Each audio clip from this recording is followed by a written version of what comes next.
Kampo ni Suarez may inamin.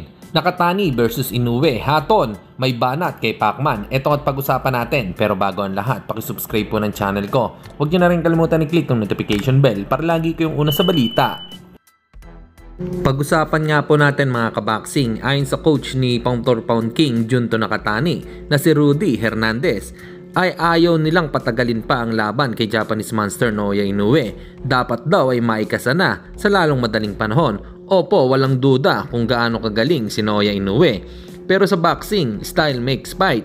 Kaya kay Junto Nakatani ako, mahaba ang galamay, maganda din ang kanyang footwork, mabilis at may pamatay na suntok. Ito ang kanyang kaliwa. Para sa inyo mga kaboxing, ano po masasabi nyo dito? Comment lang kayo sa ibaba.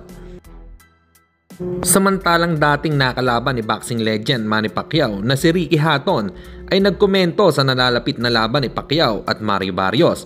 Ayon sa kanya ay wala daw sana mangyaring hindi maganda kay Pacman dahil malaki daw ang magiging epekto dahil sa edad ni Pacquiao.